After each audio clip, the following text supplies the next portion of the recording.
Olá! O Brasil se aproxima de completar 4 anos daquela que é considerada por muitos a pior crise econômica já enfrentada. E olha que estamos falando de um país acostumado a crises, como a das décadas de 1930 e de 1980. Mas assim como diferentes lados insistem em explicações diferentes para a crise, eles também apresentam soluções diferentes para sair dela. E mesmo para quem diz que a crise já acabou, o que dizer dos atuais níveis de desemprego e subemprego? Como as soluções, alguns propõem cortar gastos, enquanto outros defendem gastar mais. E quanto aos impostos, é a mesma coisa. Para discutir desafios e soluções para a economia, o ponto de vista recebe os economistas José Cosentino Tavares e José Luiz Pagnussati. Obrigado pela presença. Eu que agradeço. Professores, começando pelo Cosentino, como o senhor avalia a situação da nossa economia brasileira agora, nesse final e caminhando para o final de 2018? Bom, a nossa economia está em compasso de espera, né? Para ver quais são os novos rumos. Quer dizer, o próprio orçamento que chegou agora para dar uma referência de como é que o governo está pensando, não coloca lá matérias polêmicas, não coloca novas fontes de receita, procura ser o mais conservador possível, julgando a questão para um próximo governo. Essas decisões virão desse próximo governo. Pode ser que algumas, com alguma dificuldade, sejam ainda encaminhadas, se for o caso da Previdência, retomadas ainda no final de 2018, mas a probabilidade é que não. Quer dizer, o clima, o ambiente de mercado, de negócios e todo o debate que está se centrando nessas eleições não deve permitir que isso aconteça. Então, nós estamos esperando o que vai acontecer. Os preços estão caindo, a taxa de juros pode permanecer como está, disse o Copom. Enfim, a economia está paradinha, esperando o próximo lance. Só complementando as colocações do Cosentino, realmente esse vai ser o grande desafio do próximo governo, né? Retomar o crescimento da economia. Com desemprego da ordem de 13 milhões de pessoas, com uma desconfiança acentuada de todos os setores. Os indicadores de confiança, né, nos últimos meses voltaram a cair. Nós atingimos em 2015 o pior nível de confiança da história brasileira em todos os indicadores, seja a confiança do consumidor, a confiança do empresário, a confiança da construção civil, do setor serviços, todos aqueles indicadores que a Fundação Getúlio Vargas levanta já há bastante tempo, mostravam um pessimismo exagerado, né, de todos os setores. Então, reativar a economia é o desafio, porque implica em restabelecer confiança dos diversos setores. Todos estão em compasso de espera, porque não sabem ainda, né, qual é o cenário econômico que nós vamos ter em 2019, quais são as orientações de política econômica, quais são as prioridades do novo governo, e só com essa definição é possível para o empresário pensar em voltar a investir, né? Uma vez que ele não pode arriscar, e obviamente em final de governo, num contexto ainda de crise, né? Um contexto de dificuldade econômica para todos os setores. Então, voltar a investir, voltar a crescer só quando tivermos alguma certeza, né, no cenário econômico. Emendando então, professor Pagnussati, como o senhor avalia as medidas tomadas até agora pelo governo Temer para tentar sair da crise? Elas são muito criticadas, elas são muito impopulares. Sua opinião, houve algum excesso ou faltou alguma coisa? Como você avalia? O governo fez uma série de tentativas boas na área microeconômica, no sentido de fortalecer a renda das famílias, como a liberação de FGTS, uma série de iniciativas no sentido de estimular a demanda e promover a retomada do crescimento. Mas é claro que um governo em final de mandato, num contexto de dificuldade, num contexto que não é uma dificuldade apenas do Brasil, é internacional. Claro que a economia internacional já está reativando, hoje eu diria que ela é um fator que ajuda a termos um cenário melhor para a economia brasileira também, né? Mas certamente o que foi possível fazer no campo da decisão do Executivo foi feito, né? Agora, muitas medidas que precisariam de uma coalizão maior, o governo não conseguiu viabilizar, não teve a capacidade de mobilizar, não teve governabilidade, né, para fazer com que as decisões fossem tomadas no sentido promover os ajustes que levariam uma maior tranquilidade, né, para o próximo governo, em especial no campo das finanças públicas. Eu acho que o governo fez uma série de reformas que eram muito importantes para a economia, aproveitando o seu cacife político que teve na ocasião e que foram muito positivas, né?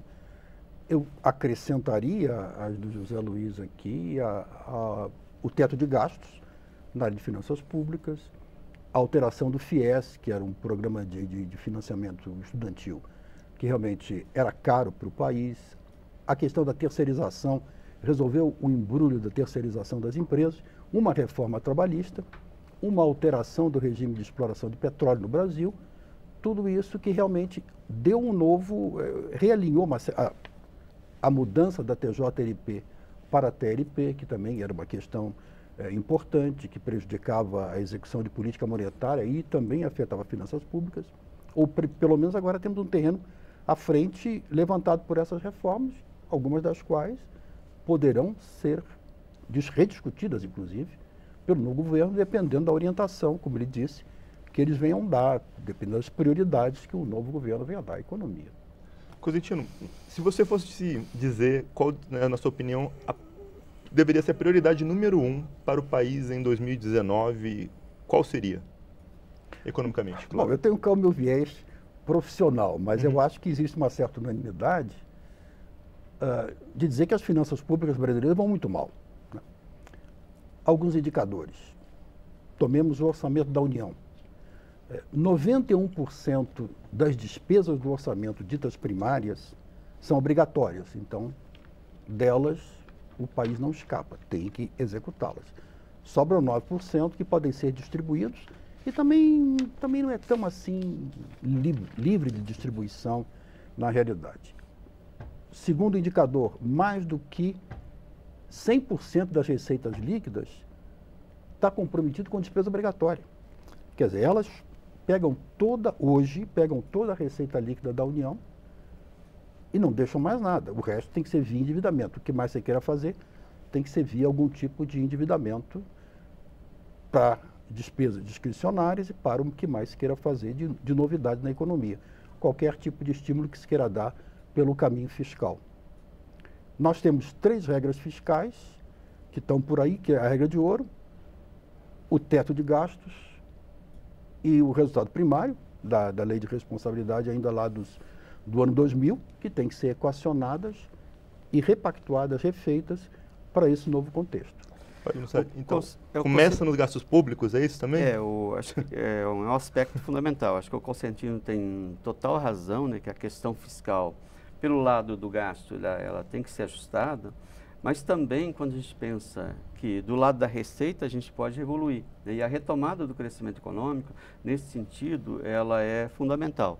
Um país pobre, com alto desemprego, com dificuldade de equilibrar suas contas, com uma quantidade de demandas da sociedade muito grande, né, por políticas públicas, então com necessidades, exige do Estado uma ação um pouco mais forte. E aí entra o lado do desequilíbrio fiscal, que é complicado. Então a retomada do crescimento econômico poderia ajudar do lado da receita.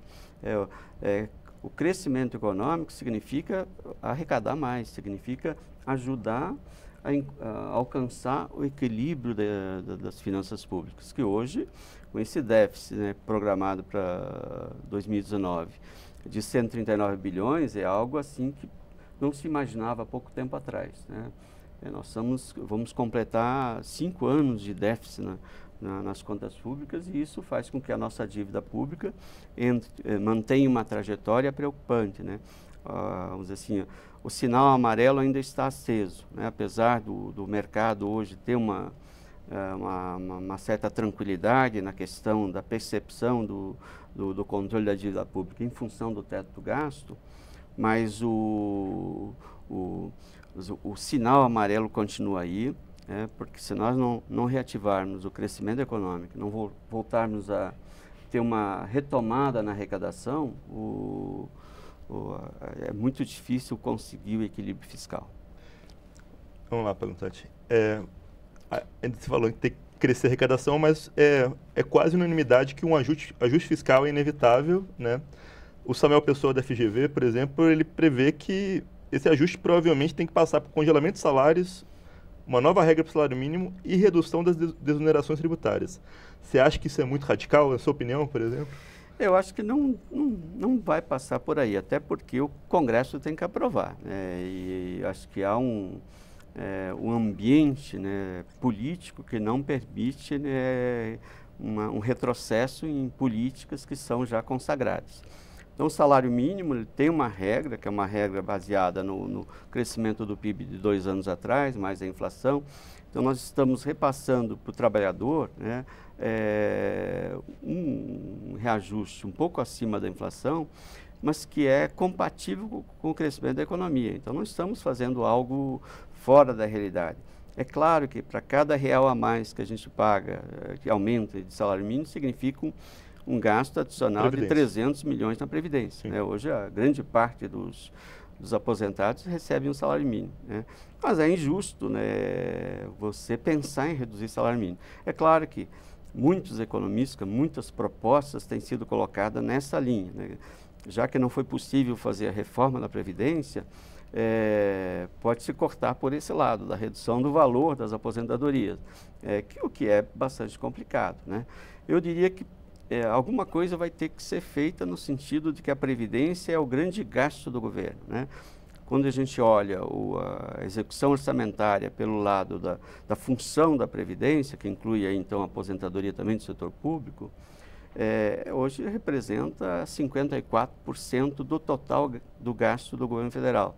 E com uma trajetória de crescimento, né? A cada ano vem crescendo acima do crescimento do PIB e acima do crescimento da inflação nos anos recentes, em função do baixo crescimento do PIB. Então, o crescimento da economia ajudaria também a melhorar a arrecadação para a Previdência, mas claro, a reforma é necessária no sentido da sustentabilidade no médio e longo prazo. A Previdência, sem ajuste, ela é insustentável. O mundo inteiro fez ajuste na Previdência. A população está vivendo cada vez mais, o que é bom, né? É importante ressaltar isso. E, portanto, você tem que ajustar também o tempo de trabalho de cada um, no sentido de dar sustentabilidade na Previdência, que ela possa pagar as aposentadorias naquele tempo que está crescendo em termos de tempo de aposentado. O Nussati já viu antecipando o tema seguinte, que seria a Previdência, mas ainda em ajuste fiscal, Cosentino, qual o ajuste que você acha que seria necessário, qual que você acha que deve ser enviado e qual que deve sair daqui, né, inclusive? Bom, de um lado nós temos o teto de gastos, né? Que esse daí não afeta a receita continua caminhando natural e espontaneamente, seguindo uma trajetória que tem a ver com o crescimento, tem a ver com preços, tem a ver com uma série de fatores. Portanto, que esse teto é o teto que está meio que sub judice, porque a Previdência, essa Previdência que está aí, ela vai consumindo esse teto, ela vai esmagando todo o resto. E logo, se a gente não crescer, ela transborda dele, né? Ela teria que crescer bastante, porque o que acontece com a Previdência, já há vários anos, é que ela tem um crescimento inercial. Ela tem um crescimento que é dito vegetativo e que está estimado em 3,5%. Então... Da expectativa de vida mesmo, né? As pessoas estão vivendo mais. Não, as pessoas estão se aposentando mais, as pessoas estão envelhecendo e estão indo para a Previdência, e estão buscando os seus benefícios. Então, essa corrida significa um incremento vegetativo que vai além da mera correção do valor do benefício, é a quantidade mesmo que está sendo aumentada. 3,5%, então, pelo menos o PIB teria que crescer 3,5%, que não está acontecendo. Claro. Então, essa Previdência ela é um problema, quer dizer, nós temos que dar um intervalo aí até que os próximos comecem a se aposentar, que seria a questão da idade. Se você cria um fosso de 5 anos, você tem um alívio durante 5 anos para repensar a coisa. O teto, então, teria que ser revisto nesse sentido, porque como se esperava que o teto estimulasse uma rápida resolução da questão previdenciária, e como não estimulou, ela continua trazendo essa dificuldade, essa distorção na distribuição de prioridades de governo. O teto teria que ser revisto. Só um comentário adicional em relação ao teto. Sim, sim. Na verdade, ele tinha o objetivo de reverter aquele pessimismo exagerado que nós tínhamos na sociedade naquele momento. Né? Então, a trajetória da dívida mostrava insustentabilidade, ou seja, o governo em algum momento, se não revertesse aquele quadro, poderia ter que dar calote na dívida. E o teto, então, disse o governo disse, e havia também uma reação da sociedade que não queria aumento de impostos.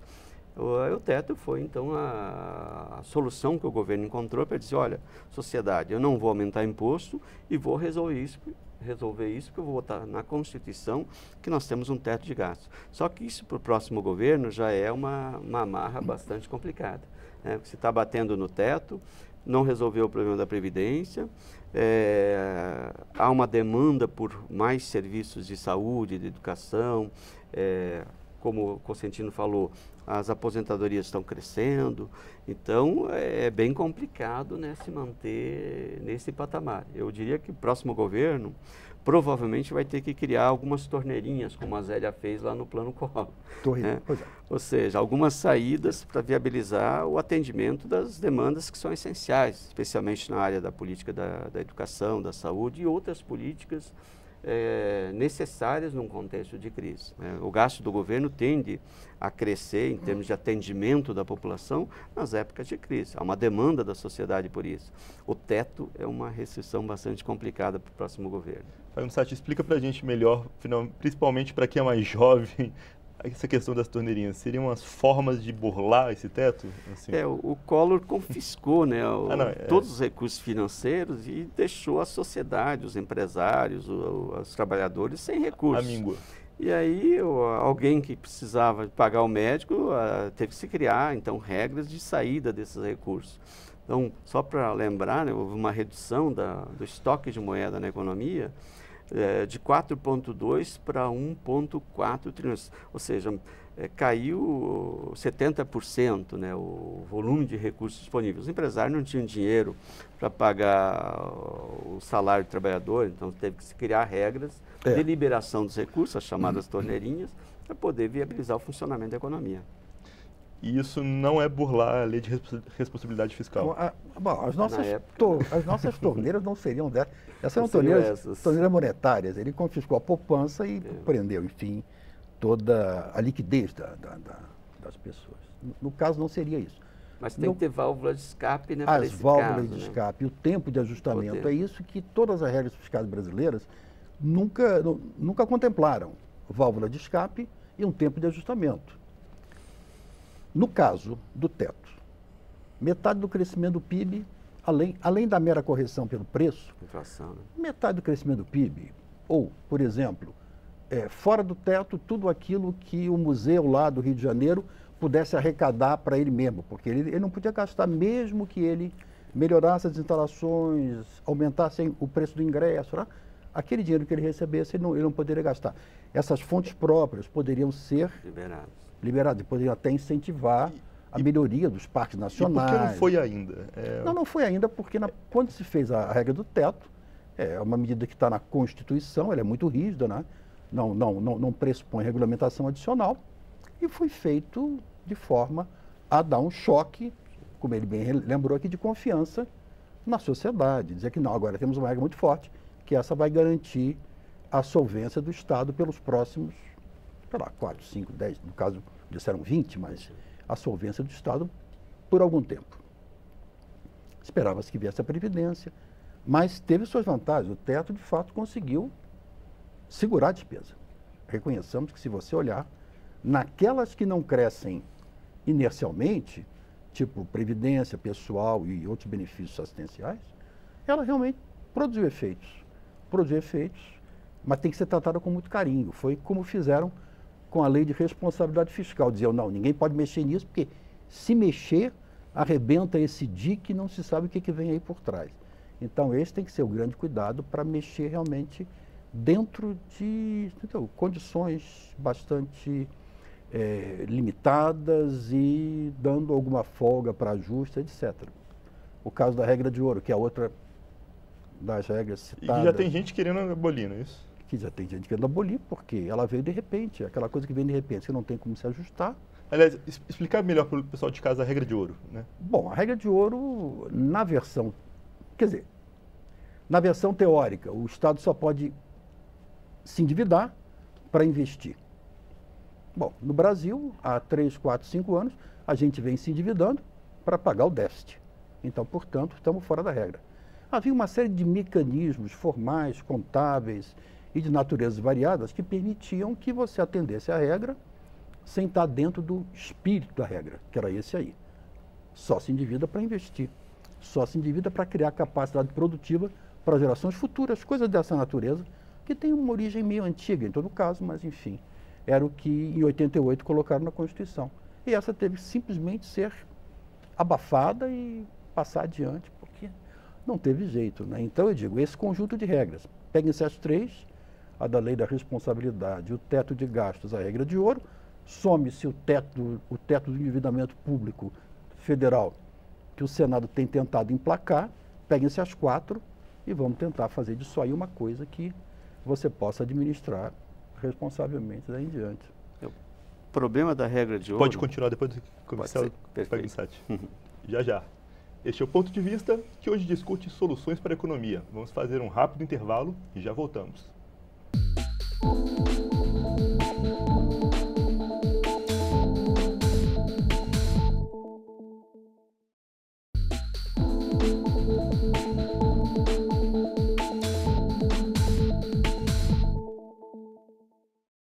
Estamos de volta com o Ponto de Vista, que hoje discute a economia. Este programa é parte da série Soluções para o Brasil. E os nossos convidados são os economistas José Consentino Tavares e José Luiz Pagnussati. Professor Pagnussati, a gente terminou agora o último bloco, depois do professor Consentino explicar a questão da regra de ouro. Você queria acrescentar alguma coisa? Não, só destacar, né, que, na verdade, hoje há uma dificuldade muito forte de cumprir a regra de ouro, né? O investimento do Estado caiu muito e, como para financiar o seu desequilíbrio fiscal, ele precisa pegar dinheiro emprestado e hoje o que ele pega de dinheiro emprestado é maior do que ele investe. O esforço contábil, né, para poder cumprir a regra tem sido grande, né, trazendo de volta recursos do BNDES, etc., mas é um problema para o próximo governo, né, viabilizar o cumprimento da regra de ouro.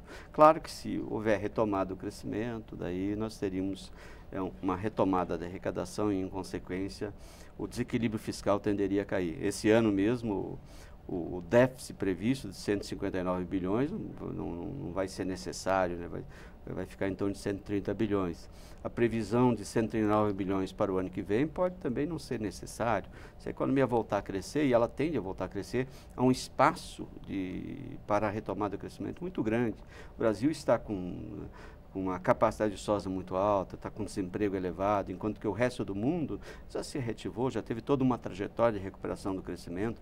Então, há uma possibilidade de uma aceleração do crescimento já no primeiro ano de mandato do próximo governo, né? Dependendo, obviamente, do cenário de política econômica que vier a ser implementado pelo novo governo. Claro. Professor Consentino, o Pagnussati deu uma pincelada agora no bloco anterior sobre reforma da Previdência. Vamos conversar rapidamente sobre isso. É inevitável, não importa quem vai ser agora o presidente? A reforma ela é inevitável realmente, né, do jeito que está. Não dá por aquelas razões que já explicamos. O crescimento ele é inicialmente muito alto, não se pode... Quer dizer, a nossa reserva de mercado de trabalho está diminuindo, os jovens são menos, os velhos são mais. Alguém tem que sustentar isso aí, evidentemente que a aposentadoria tem que ser atrasada, protelada para que os indivíduos continuem mais tempo no mercado de trabalho contribuindo para a Previdência. Essa é a ideia da idade mínima de que tanto se fala, né? Mudanças na Previdência. Bom, aí a coisa complica bastante, porque novamente temos uma questão do mercado de trabalho, né? Novas formas de trabalho, vão contribuir, não vão contribuir, quem é que vai financiar isso aí? Toda essa dificuldade. Por exemplo, para colocar um exemplo extremo, coloquemos o caso dos servidores públicos. Você não pode imaginar que você queira garantir um equilíbrio na dita previdência do servidor público se você não contratar mais gente, e você também não quer contratar mais gente para não aumentar o tamanho da folha de salário do servidor público. Você quer, na verdade, enxugar, aumentar a produtividade. Então, esse aí é um desequilíbrio natural. Claro. Não se pode falar nisso aí. No caso da Previdência do regime geral, no caso da Seguridade Social brasileira, para ser um pouco mais amplo, o que você tem é uma mistura de vários sistemas misturados. Ali você tem auxílio maternidade, você tem coisas que são tipicamente assistenciais, que nem a questão da aposentadoria rural, regimes que não são, que são híbridos de capitalização e sistema de repartição, em que você novamente tem essas dificuldades. Como é que você vai lidar com essa coisa? Tanto é que a Constituição tinha dito, não, mas se faltar dinheiro, o orçamento fiscal financia magnanimamente, benevolamente, disse isso, mas o problema é que também está faltando dinheiro no tal do orçamento fiscal para financiar a Seguridade. Ele tinha dito, para almoçar, temos que aumentar a receita. Sim, temos que aumentar a receita. Por menos que o atual governo tenha enviado para o Congresso medidas dessas que estão sendo discutidas, o fato é que, pelo menos por algum período de tempo, a nossa carga tributária teria que aumentar para atender todas essas necessidades que estão aí e para dar um alívio, porque o nosso grau de endividamento hoje está muito alto. Quer dizer, quando o país deixou de crescer, a dívida subiu, né? Os juros subiram, a dívida subiu. Quer dizer, quanto menor cresce o PIB, maior o peso da dívida fica em relação a esse produto. Então, nós temos uma situação complicada. Isso aí tem que ser atenuado de alguma forma para dar confiança, né, a todos os agentes internos e externos em relação ao país. Sr. Pansati, ainda sobre reforma da Previdência, né? Como o Cosentino falou, hoje, quem está na ativa paga para quem está aposentado. A alternativa a isso que foi colocada agora é a capitalização, né? Cada um juntaria o seu. Só que isso prejudica para quem já não está começando agora, ou quem já não está, para quem está aposentado, né? O José Sheikman, né, inclusive o economista lá que está em Colômbia, diz que isso pode piorar agora no curto prazo, na verdade, ainda que seja melhor no longo. Qual a sua opinião sobre isso? Com certeza piora muito no curto prazo. Eu acho que não há condições fiscais de se implementar uma reforma nessa linha, né? Uma vez que, se você imaginar que você vai arrecadar para fazer a acumulação e depois pagar a previdência dos que estão hoje trabalhando, e aí, como fica aqueles que estão aposentados hoje? Seria todo o orçamento fiscal? É algo assim impensável, falando num linguajar mais simples. Agora, reforma na Previdência nós temos que ter, ajustes, mudanças de regras, nós temos que ter. O mundo inteiro já teve essa experiência e pode ser uma boa referência para que a gente encontre solução. Alguns países adotaram reformas gradativas, foram aumentando o tempo de trabalho de forma gradativa. Agora, mudar o formato, mudar a forma de financiamento, né, a forma de acumulação do capital, eu acho que é meio complicado, né, para um contexto de desequilíbrio fiscal. Mudando para a questão tributária. Cosentino, a gente já teve 1000 tentativas de reforma tributária no Brasil, aqui no Congresso, né? Geralmente havia uma tentativa de até diminuir tributos, talvez por isso, ou diminuir para o Estado, para a União, geralmente, que é quem fica com a maior parte, tentou se diminuir, nunca deu certo. Agora, se vier uma reforma tributária, provavelmente não vai ser para diminuir nada, né, da carga, né? Da carga? Cada um tem a sua expectativa em relação à reforma. Os estados querem mais dinheiro, enfim, querem roubar uma parte que pertence a outra esfera de governo.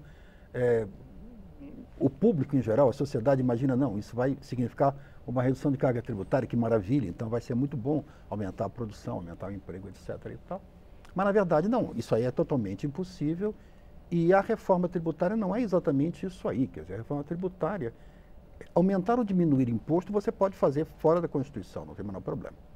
O que está se pretendendo aqui é corrigir uma coisa que parece que é uma distorção do nosso sistema de tributos, que é uma multiplicidade de tributos com a mesma maneira de cobrar sobre o valor agregado, o IPI, o ICMS, a COFINS, que estão se superpondo uns aos outros, inclusive numa complicação jurídica que que cria riscos fiscais e tem criado riscos fiscais e tem trazido problemas de arrecadação recentemente pela maneira como as cortes vêm interpretando a incidência de tributo.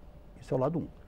Hoje, parece-me que todos os pensadores em relação ao assunto estão afunilando na direção de um grande imposto sobre o valor agregado. O famoso IVA. O famoso IVA. Esse IVA pode mais ou menos retirar competência dos estados de aplicarem suas próprias alíquotas, manejarem as suas próprias receitas, oferecerem incentivos, benefícios tributários para trazer empresas para se localizarem nos seus territórios. Então, o grande problema, e a questão da repartição também, por quanto tempo e como você calcula, a partir de que dados passados, a partir de que valores de uma série histórica, você diz quanto vai pertencer a cada um desse tributo global que seria cobrado em cima de um único tributo, um único IVA, com uma alíquota muito grande, diga-se passagem, que vai somar tudo que existe hoje. E, por último ainda, a questão de como você honra os incentivos que os estados já concederam, enfim, no ICMS a empresas que estão lá instaladas. É uma coisa bastante complicada, mas que tem que ser resolvida para poder dar uma certa racionalidade ao sistema, permitir a desoneração das exportações, que é uma coisa que você não consegue no sistema atual, porque ele está concentrado, ele tem que ser, digamos, créditos angariados pelos produtores têm que ser ressarcidos pelos estados, aquela confusão, não paga, espera que a Lei Candir, enfim, reembolse, o Estado da União, a pobre União. Né?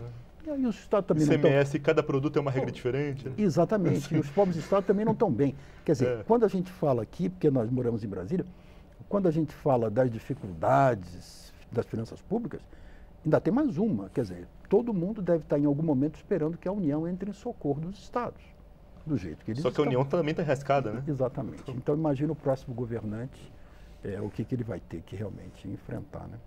A reforma tributária é fundamental. Precisamos sair desse caos tributário, né?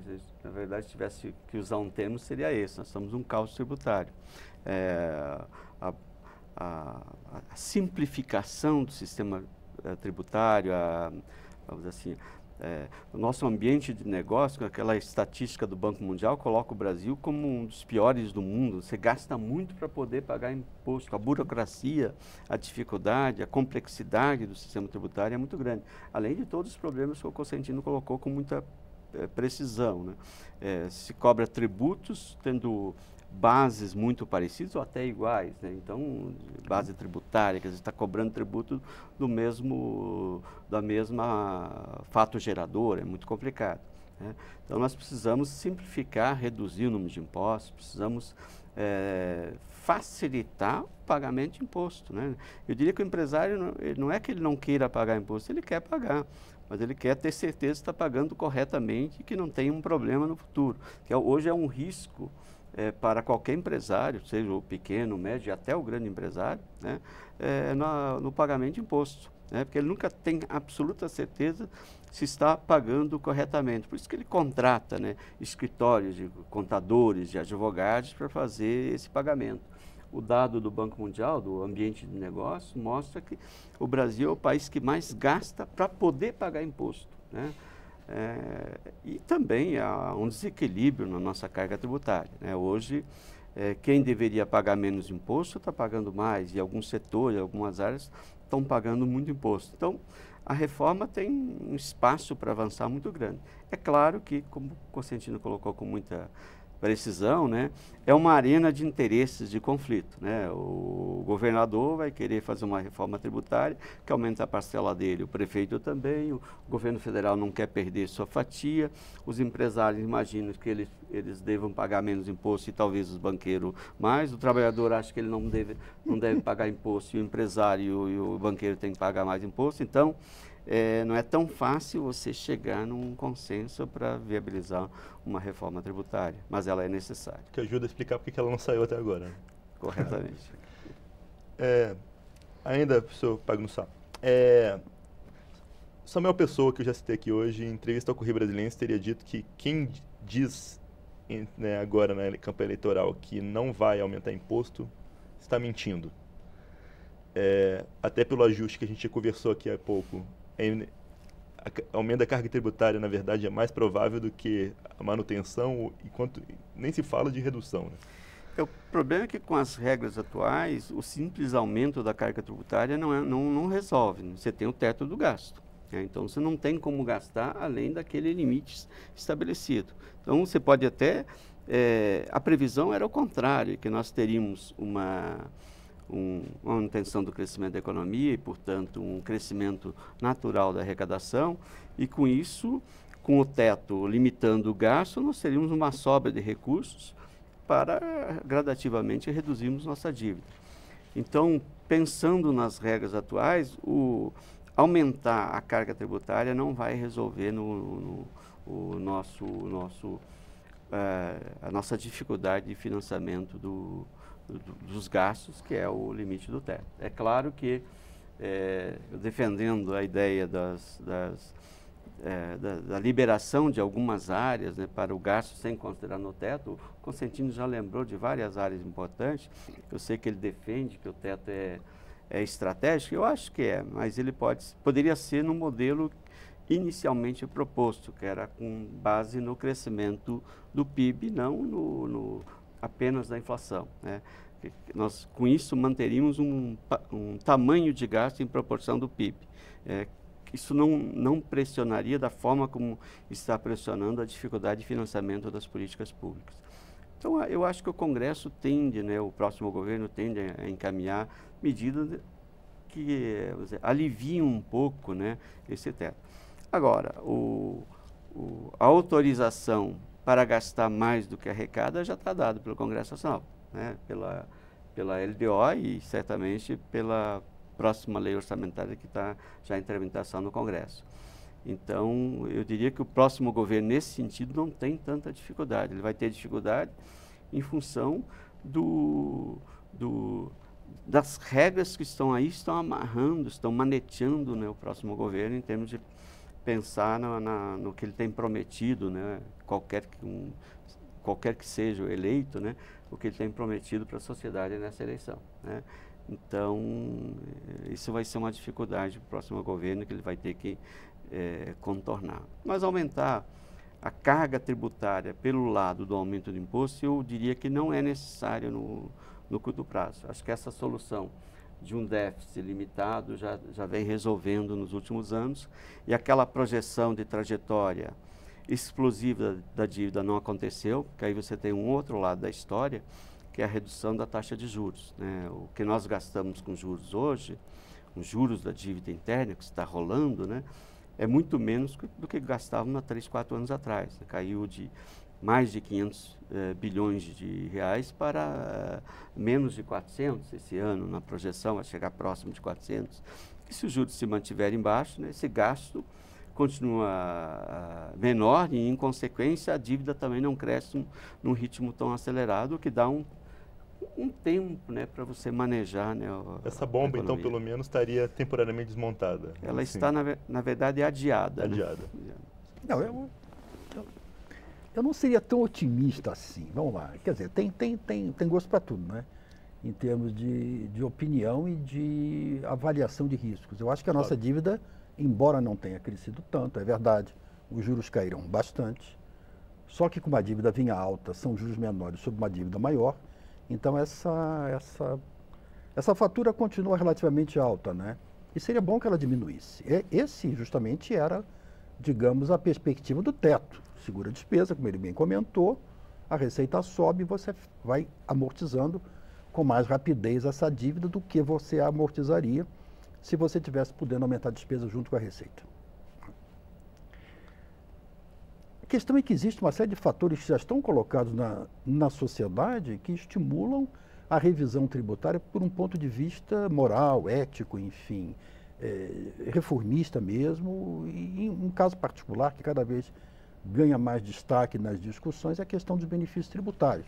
As tais renúncias tributárias que cresceram, sei lá, 2 pontos de percentagem do PIB nos últimos 10 anos, vamos dizer que tenha sido isso. Não que eu acredite muito nessas estatísticas, nessas metodologias, porque aquilo é uma estimativa, não é um resultado contábil, né? Mas, ainda assim, existe a percepção de que tem muita coisa antiga aí. Quer dizer, estamos falando de gastos tributários, que é um fenômeno dos anos 80, quando se fez a Constituição, se colocou ali. Os americanos tinham criado esse conceito, sei lá, 10 anos antes, estava tudo aquilo efervescendo. Vamos estimar esse tipo de coisa. E achava-se que dar incentivo era uma coisa importante para desenvolver regiões do país, desenvolver setores nascentes da indústria, todo esse pacote que funcionava como estimulante do pensamento econômico da época. Isso mudou, isso tem que ser revisto. Claro, reduzir gasto tributário, reduzir benefício é um aumento da carga que vai ser distribuído conforme aqueles que forem alcançados pelas novas medidas, né? Pelas novas reduções de incentivo. Né? Posso discordar marginalmente da colocação do Cosentino, meu velho companheiro. Eu considero, né, a política de incentivos fiscais, de isenções fiscais, como uma política bem sucedida como instrumento de política pública. Se nós pensarmos hoje no principal gasto tributário, ou a principal isenção fiscal, está no Simples Nacional, né, que atende a pequena e média empresa, que é quem gera a maior parte dos empregos. Então é importante. Como é importante também manter a Zona Franca de Manaus, que tem suas isenções fiscais, como é importante manter também algum incentivo a setores que são setores que no mundo inteiro têm incentivos, numa proporção muitas vezes acima da brasileira, né? O setor agropecuário, a pequena agricultura, né? Onde você tem aí no formato de subsídios, né? Ao crédito concedido ao pequeno agricultor. Então, é um instrumento de política pública importante, mas concordo com o Cosentino quando ele fala que tem coisas antigas que precisam ser revistas, precisam ser avaliadas, precisa verificar se efetivamente estão trazendo os benefícios para os quais foram pensados, mas eu diria que, olhando por alto, na sua quase totalidade, né, são gastos bem-sucedidos no sentido da política. Os desvios, os erros é que precisam ser corrigidos. E aí eu considero que não há um espaço para uma redução tão grande do gasto tributário, né, dos incentivos fiscais, que hoje são elevados. Hoje eles representam um gasto superior ao gasto que a gente tem com a folha de pagamento do setor público, né, que todo mundo comenta, a folha pesa muito. A folha representa 4,4% do PIB brasileiro, a folha de pagamento, sim, ativo e inativo. E o gasto tributário está acima de 5%. Né? Mas há espaço, inclusive, para outras políticas nessa linha. Eu defendo, por exemplo, a isenção de impostos dos alimentos básicos. A maioria dos países tem isso. Por que nós não podemos ter essa isenção fiscal? É claro que tudo isso significa queda na arrecadação e, portanto, uma dificuldade, né, de você, num contexto de crise fiscal, aprovar. Mas há razões consistentes para a gente pensar em políticas que avancem nesse caminho. Esse tempo está esgotando, mas algum retoque a mais, professor Cosentino? Não, eu acho que está colocada a divergência. Eu acho que realmente um único ponto que eu gostei de ressaltar da própria fala dele: esses incentivos nunca foram devidamente avaliados. A pequena e média empresa, eu não quero me indispor com pequenos e médios empresários, absolutamente, mas também o porte delas foi crescendo ao longo do tempo, e hoje empresas que poderiam perfeitamente estar competindo com as que estão sujeitas a lucro presumido, às formas regulares de tributação, estão se valendo desse benefício que talvez não seja até bom para o próprio dinamismo da formação das empresas do Brasil, para a dinâmica empresarial. Mas a avaliar, por avaliar. Professores, obrigado pela participação de vocês no ponto de vista especial das eleições. A gente que agradece. É um prazer sempre estar aqui. Eu agradeço muitíssimo. Foi uma experiência fantástica, um grande debate. Espero que tenha atendido aos interesses aí, tanto da emissora como dos espectadores. Obrigado. Eu sou Juliano Pires e no Ponto de Vista de hoje a gente conversou sobre economia. Este programa é parte da série Soluções para o Brasil, que também aborda outros temas como saúde, segurança e educação. Você pode conferir esta e outras edições do programa no site câmara.leg.br/ponto de vista. Obrigado pela sua audiência e até a próxima.